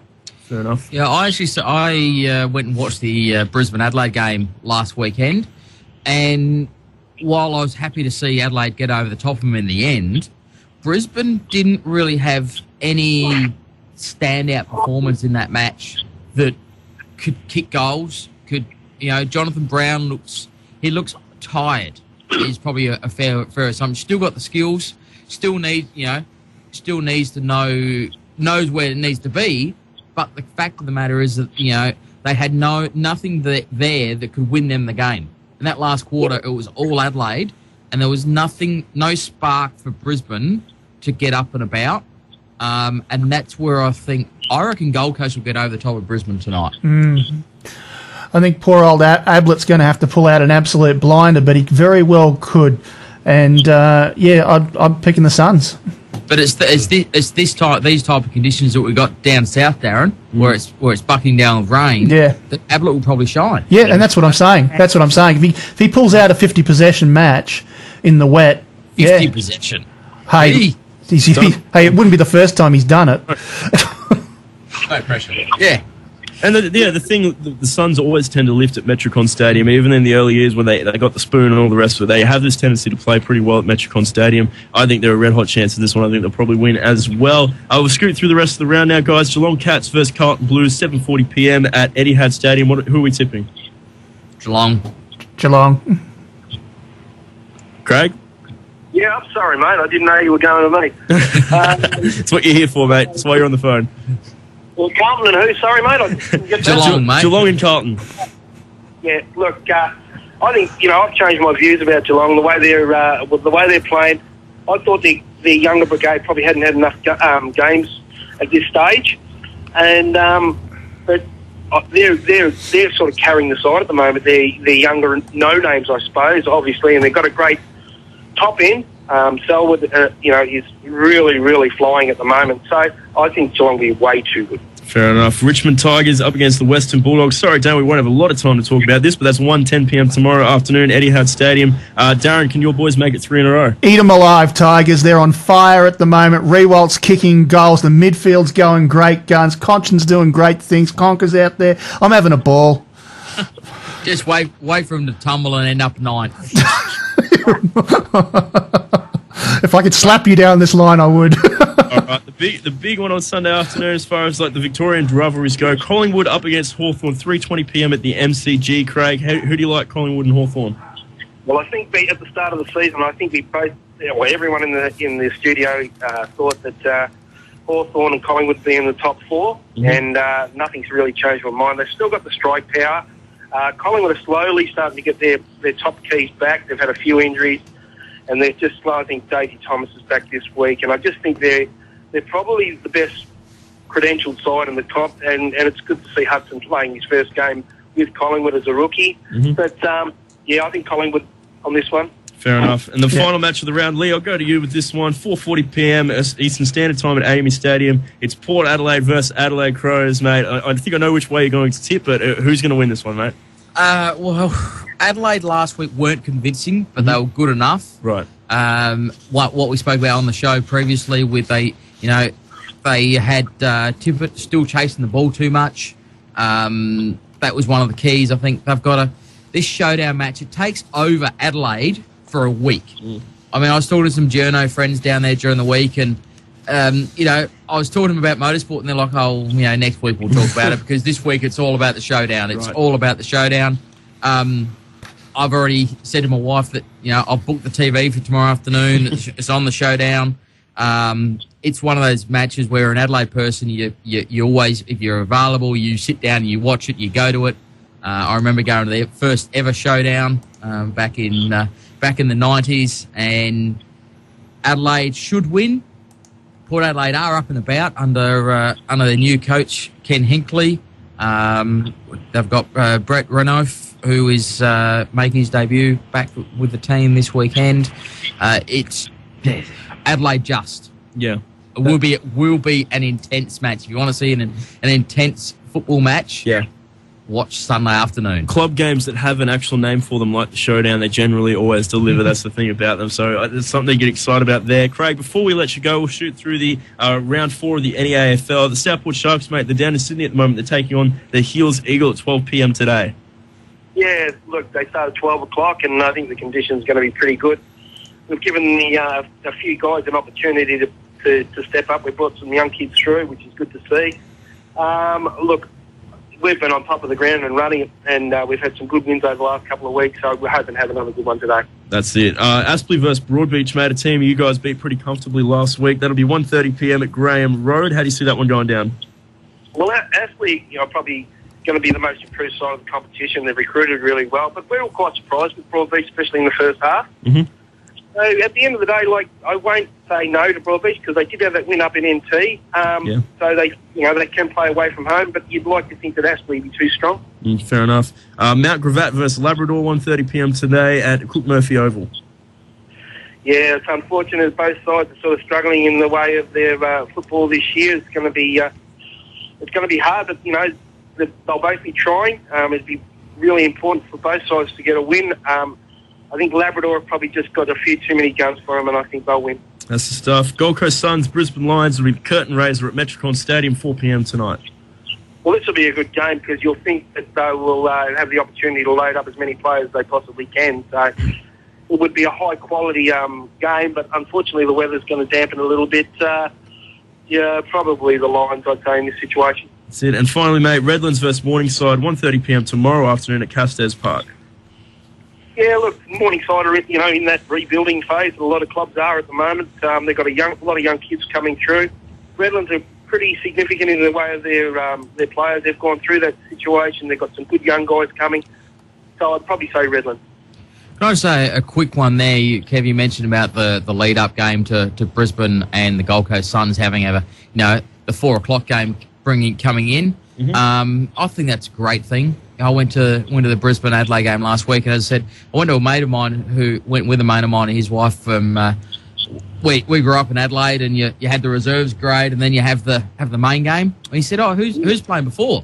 And I'm like, no one really the AFL these days. And that to me is you go to an AFL match, you want to see something beforehand. I think it's great that we've actually got that second level. No matter who it is playing, but something going on the ground. I agree totally. There's nothing I love more than getting there early and watching the lead-up games to it. It's good stuff for footy. Look, Craig, we've got to leave it there. Thank you very much for being on the phone with us this morning. You're welcome. No worries, mate. We'll see you in here next week. It's good to have you on. We've got to go to a break now. When we come back, it's time to talk some motorsport. Stay with us on SportzScene. Do you have a street light that's not functioning? Hanatscheck would like you to report it to them by calling 13 12 53 or completing an online form for faulty streetlights on their website at hanatscheck.com.au. Remember also that the council has to pay the running cost of all the streetlights, whether they're working or not. So let's get the most for our rateable dollar by reporting the streetlights not functioning to Hanatscheck on 13 12 53 or on their website hanatscheck.com.au. Four-wheel driving on Fraser Island can be dangerous. Take sand driving seriously. Don't let your trip turn to tragedy. Slow down, stick to the speed limit. In good conditions, 80 kilometres an hour on the beach and 30 on inland tracks. Slower is safer. Seatbelts save lives. Wear them, it's the law. Police patrol the beach anytime. Make your visit to Fraser fun, not fatal. If you want to know what's happening on the roads, make sure you tune into 101 FM Monday to Friday during Breakfast and Drive for the latest traffic updates presented by your station sponsor, Yellow Cabs. 101 FM.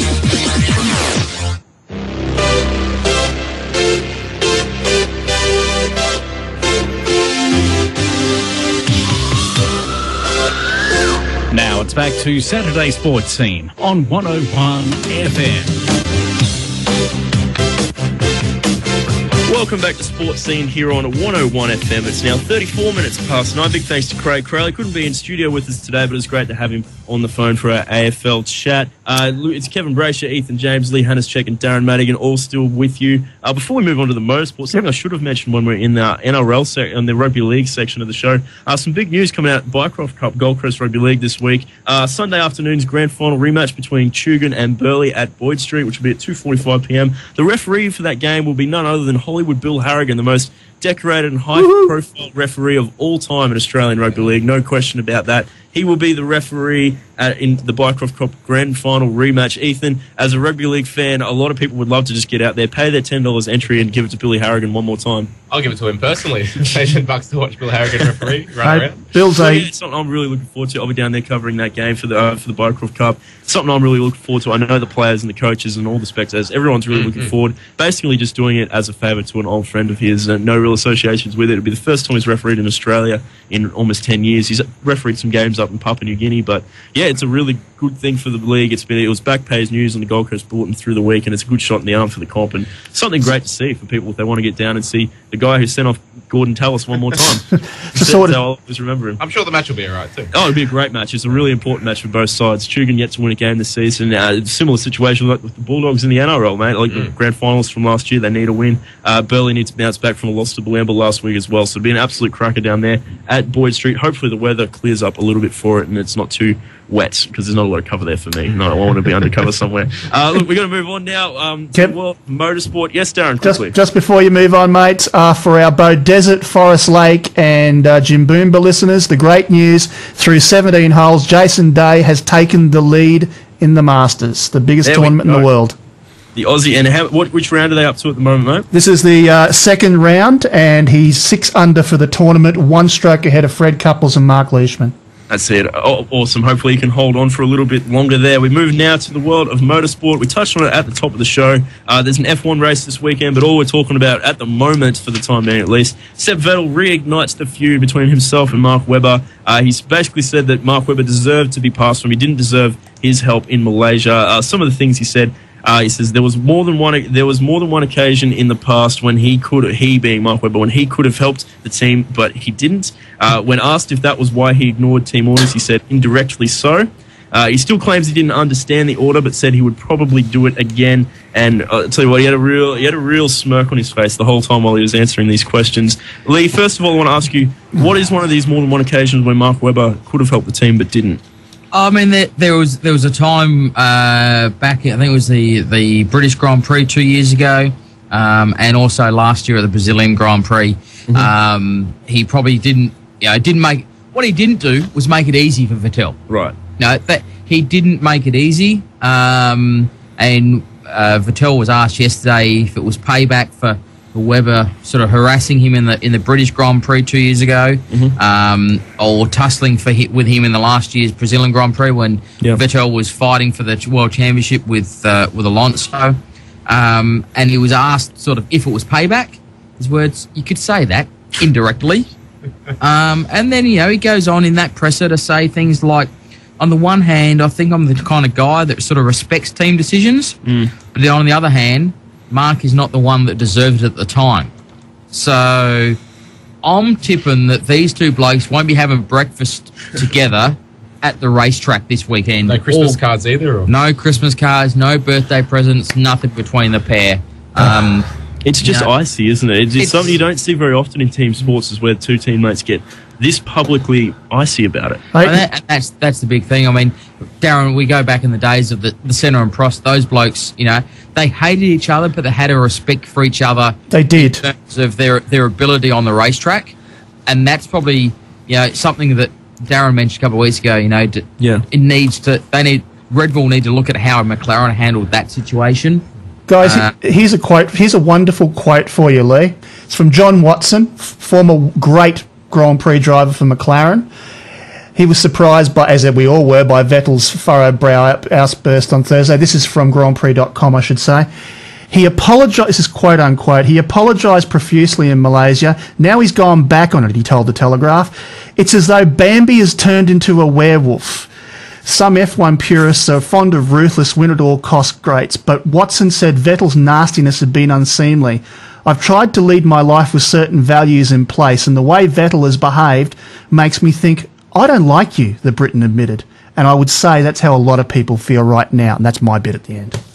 I'd agree with that, Darren. Really, I don't think he's won too many fans over. His fans will still support him. There's no doubt about that. But the fact of the matter is he hasn't won any more fans by doing what he's done. Let's see what happens this weekend. And yesterday, Massa was fastest in practice. Surprising him. Second was Kimi Räikkönen in the Lotus. Third was Alonso. You can't take too much out of Friday practice in F1, but great to see Ferrari up there. Massa, I mean, he's been coming for a while now. He's been in a lot of trouble for a long time. He never really recovered from that horrible accident in Turkey a few years ago, but all of a sudden, he's coming good. Yeah, he's certainly coming good. Rosberg was fourth. Mark Webber was fifth, who outpaced Vettel, and that's the only thing that Mark Webber can now do is go and just let his racing do the talking and go and race. That's all it takes. Yeah. And it'll be an interesting race come Sunday afternoon, as I have it in the picture-in-picture probably, or the iPad running to watch the Formula One, and then the showdown as well. Just trying to juggle the TV. It's a big effort. What's the go with Mark Webber for the end of this year when his deal with Red Bull finishes up? What does he do? You can't stay at Red Bull, can he? No, I think he goes, I've had enough, I'm out. I don't think he'll go to another Formula One team. I think what he'll end up doing is probably going to Lotus. If he still race, he'll go do some endurance car racing. He'll be very good in something like a Le Mans or a Daytona 24-hour Sebring, that type of racing where he's still got the passion for it. He still can get a good living out of it, but at the same time doesn't have to put up with all of the behind-the-scenes issues that you deal with in day-to-day F1 world. He's done it for so many years. It's time for him, I think, to say I'm out. Yeah, that's it. I wonder about that. I really do. I'm not sure that Webber will continue racing once he finishes. I think he might do a Schumacher. He just comes across... Go back and race karts, mate. Yeah, he just comes across to me as not the sort of guy... He's been to the top of the mountain, you know what I mean? He's been to the pinnacle. Schumacher never had any interest in going to Indy or anything like that. He's raced in Formula One, and he always sort of said that, I've been to the very pinnacle of the sport. Why would I keep going? And it's funny because motorsport is one of the very few sports in the world where we actually think of people doing that. I mean, yes, footballers might come down and play state league or something when they finish playing, but generally most top-level sports people, when they retire from their sport, they retire from their sport. Motorsport, we sort of expect them to come back and race V8s or do all that sort of thing. And I sometimes wonder about that because, sometimes some of these guys may not want to do that. The other thing, too, is Kimi Räikkönen has been joking during the week about being linked to Mark Webber's drive at the end of the season. I could not see Räikkönen putting up with being a number 2 to Vettel, could you? I couldn't see that. It'd be great entertainment, put it that way. Mate, they wouldn't have a car after the first round. Yeah, I think Webber I think he'll be involved somewhere. I'm not sure what he'll do, but I don't think he'll be at Red Bull next year. Yeah. Speaking of Red Bull racing in Red Bull Australia, Jamie Whincup took pole position in the top 10 shootout just moments ago for race 6 of the championship over at Pukekohe. the newly revamped Pukekohe with a chicane in the back straight and a few other changes to the circuit. $6 million worth of upgrades. Nice. 6.6, I think it was. So they're back at Pukekohe. Fabian Coulthard will start on the front row alongside Whincup in race 6 this afternoon. And Coulthard then went on to take pole for race 7. So 2 front row starts for Coulthard.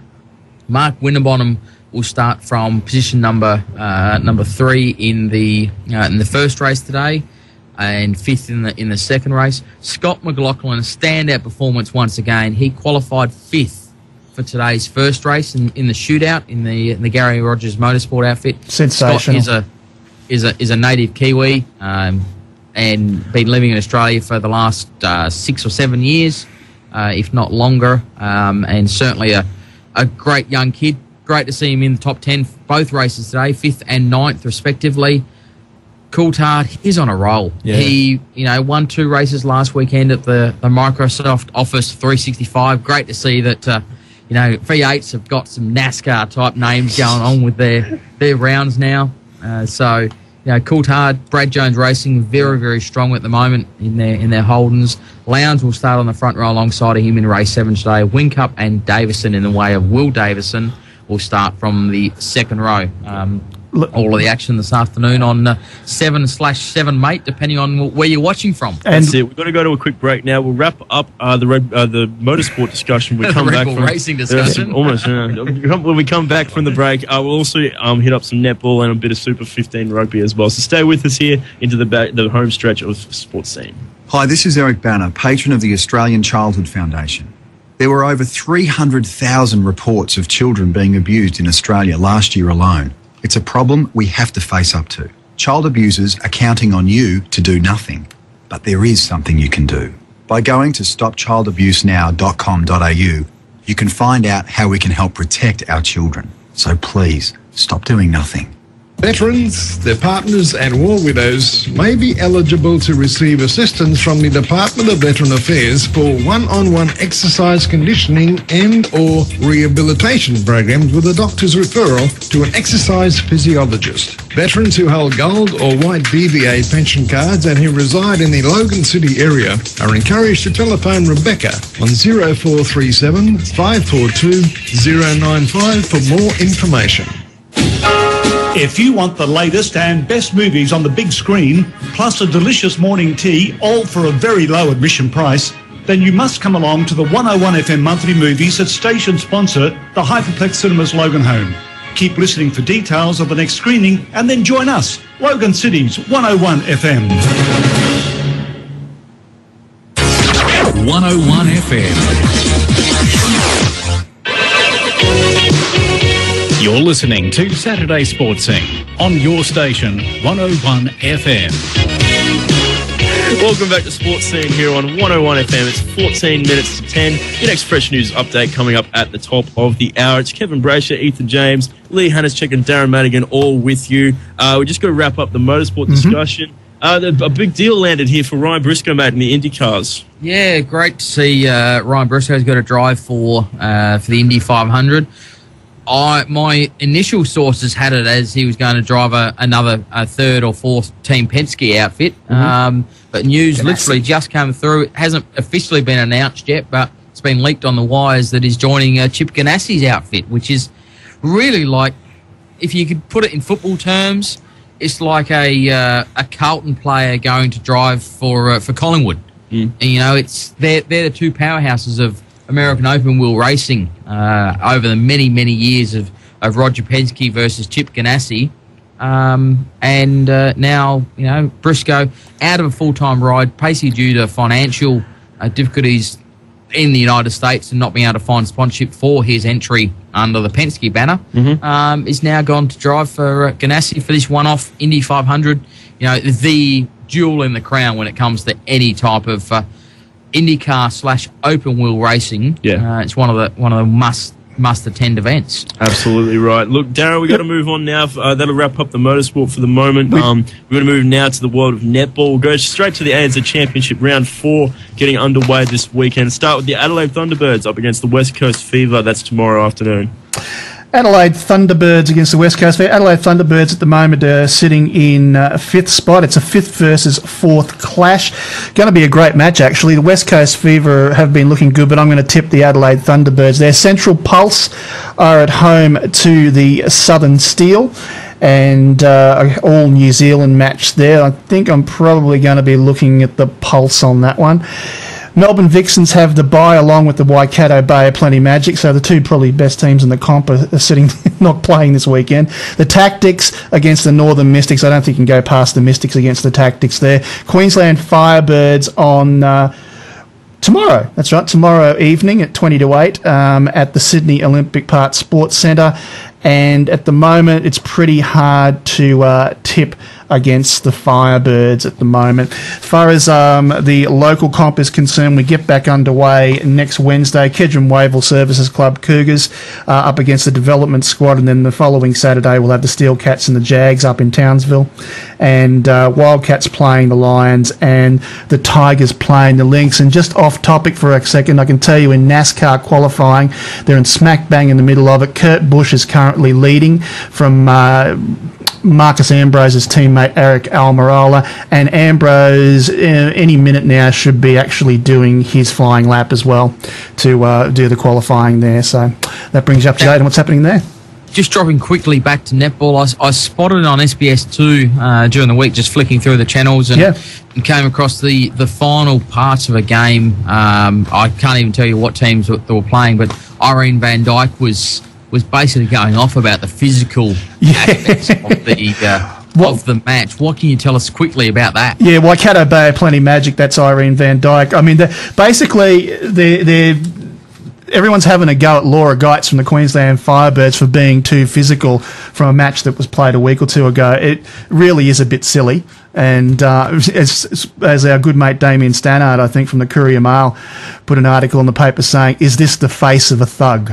And they had a picture of Laura. And if you know anything about Laura Geitz, she's one of the most attractive people in the competition. She's also a very, very good player. She's the incumbent goalkeeper for the Australian Diamonds.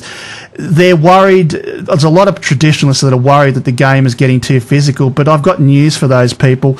The game's been pretty physical for the past 5 or 6 years, and it's long past worrying about that sort of stuff. And really, it's something I think the crowd and everyone I speak to in the netball community who actually goes to watch these games, they love it. It's great. You know, it's the most non-contact sport that's ever been. So it's a bit silly, really. Exactly. Look, yeah, thanks for bringing us up to date with all of that, Darren. Before we move to the world of Super 15 rugby, another big event happening today. Black Caviar making her final race in Sydney today. Odds have blown out on her to about $1.15 rather than in the past it's been about $1.04.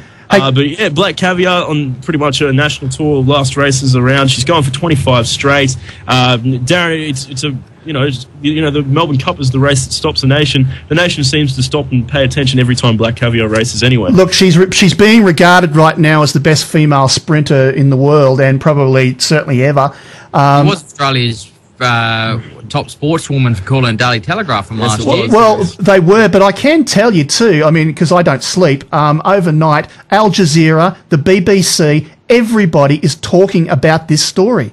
It's amazing. You know, they're actually putting Black Caviar's name up against horses like Secretariat, Frankel. I mean, and some of these horses were stayers too, which is a bit odd. But they're actually putting Black Caviar's record up against theirs. So, you know, there's a lot of people who's going to argue and are arguing the point about who she's been running against. But as the old saying goes, you can only race or play against who you put up against. And she's beaten everybody who's come up against her. Yeah, talk is they're talking about actually the reason the odds have blown out a little bit from $1.05 to $1.15 is that she's drawn barrier 1. There's talk of the jockeys. She may not be able to get this clearer run what she has over the last many races. Still an absolute legend of a horse, and let's see how it all runs out. I do wonder though if she does manage at some stage to get beaten in her next 1 or 2 runs, because you wouldn't think there'd be too much left in her. Will that hurt her from a breeding point of view in terms of money?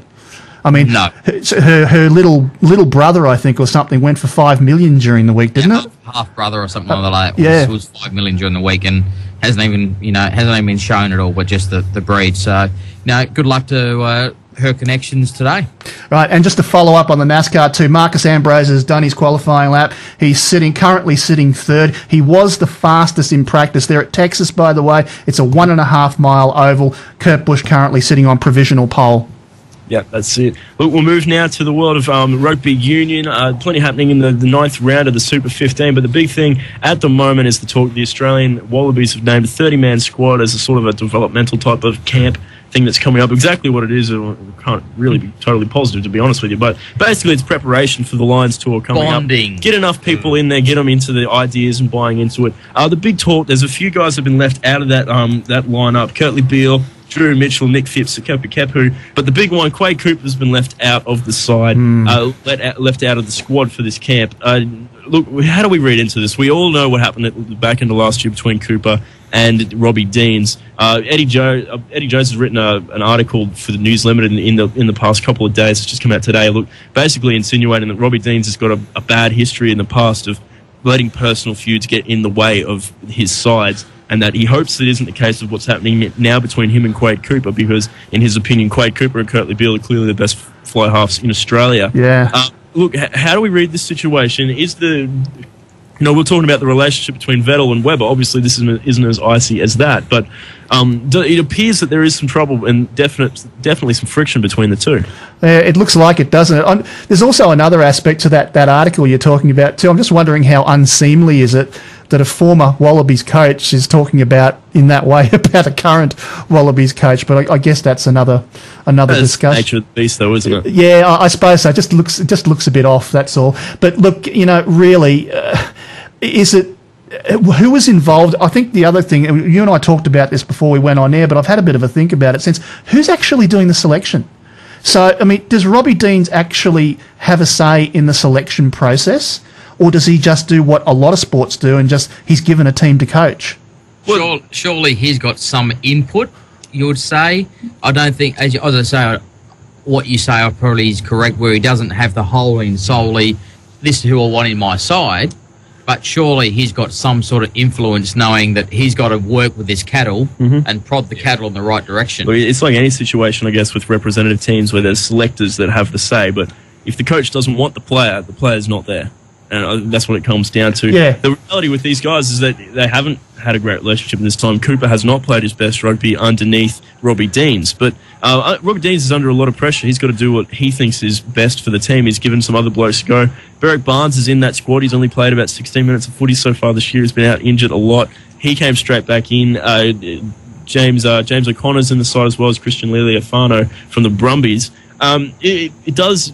Look, he said the door isn't closed on the guys who aren't in this squad, but it's never a good sign if you miss the cut for any sort of squad, no matter what it is. Yeah, and it's a big squad to miss, isn't it? It's a big squad, yeah, exactly. It is dominated by forwards, the squad, and you get the sense that it is about preparing everybody who could possibly end up in the Lions tour. But I don't know, it's hard to exactly gauge what to make of it because there's been so much, Bill Pulver and all the rest come out during the week. No, it doesn't mean it's out, but it clearly means he's not in great terms with the hierarchy of the Wallabies side. He'd much rather be in the squad than outside of the squad, but has he been blacklisted to the point where he won't be in the side under Deans? It's hard to sort of know how their relationship is and whether or not it's sort of tenable going forward. Yeah, and not just that, it's hard to get a read on exactly the makeup of what sort of team he wants and what style of rugby he wants to play, because Quade Cooper, of course, a very attacking player, type of thing. Beric Barnes, perhaps not as much of a running player, not as much of the the dynamic sort of player that Quade Cooper has. Look, we don't exactly know which way it's going to go. If Quade Cooper and Curtly Beale aren't there, Curtly Beale, of course, serving a suspension for the dramas that he's had in the last couple of weeks, as we talked about. But to lose both of those guys from the squad going into a Lions tour would be a huge blow for the Wallabies, wouldn't it? Like, Darren, to lose two of our best attacking players like that, is that something for Robbie Deans, who's under so much pressure at the moment? You can't afford to let the personal things get in the way of winning in a situation where he needs to win and keep his job, basically. Absolutely, and I mean, we're talking about the lead up to the biggest series of matches outside of a World Cup. I mean, I just think it's insane that, the powers that be would even let a coach get to that stage. And, we can all see from the outside something's going on. So I'm just wondering what is going on with the hierarchy talking to the coach and saying, what is going on with your relationship with some of these players? Do something about it. Look, well, we'll wait and see what the exact makeup of the side will be in the end. But a guy I really wish could be there, especially with the injuries to David Pocock, is George Smith. And we've talked about this on the show before, Darren. There's, there's rules because he's contracted to a Japanese club and he's not contracted to an Australian club. He's not eligible, but he is just all class. Watching that game last night, Brumbies versus the Highlanders, he was everywhere and he was outstanding. As good as he was before he left, no question about it. He's in outstanding form, and I really wish he was running out for us against the Lions. Kevin, it's insane. It's a very simple scenario for me. You are coming up in a major match. This is your elite team, your elite squad. You pick the very best team that you can. And I don't care whether he's playing in Antarctica. If he's the best, he should be selected. Forget the stupid rule. Get rid of it. That's a fair call. That's a fair call, mate. And look, and the reality is he's playing in Australia at the moment, at the time of the series coming up. It's not like he's playing overseas and, we're plucking him out of obscurity. He's playing here for the Brumbies, who currently sit atop of the Australian Conference in the Super 15 competition at the moment, on the most competition points out of everybody at the moment. So, and he's absolutely killing it. And he's obviously signed a contract with the Brumbies. So it's a short-term one, yeah. It's like an off-season one, like when Sonny Bill went to play off-season for Japan. It's like reverse of that. That's how it's working, because he's under contract with them. He's signed a release here to play here. Therefore, he's not eligible. That's how it works. It's a weird system, and it's keeping out one of our best. It's keeping out one of our best players at the moment. Look, a very quick look at the Super Rugby Australian Conference ladder. It's the Brumbies at the top, the Reds, the Waratahs, the Rebels, the Force. The Reds have got to travel over to take on the Chiefs this afternoon. That'll be a tough one for them, but hopefully they can get the win. We're out of time here on SportzScene, as it always comes around too quickly. Guys, thanks very much for being here with us. Lee, Ethan, Darren, thank you all.